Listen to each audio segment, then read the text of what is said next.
जियत जियत गंगा नहा मच्छक मरक बात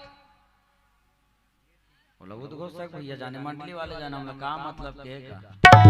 देखिए तन के साथ मन भी होना चाहिए।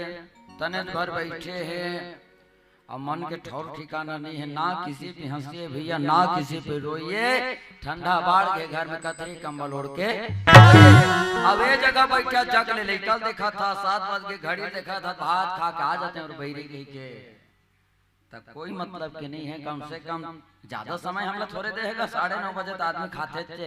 हाँ 2 घंटा हम सर एक ले भैया निवेदन है तन के साथ मन भी होना चाहिए।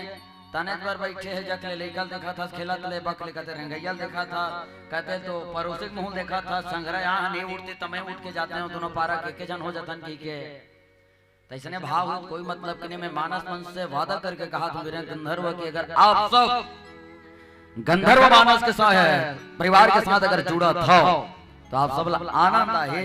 कब जब आप सब जुड़ हो तब निवेदन है मैं प्रश्न कर रहे हैं जिन प्रश्न के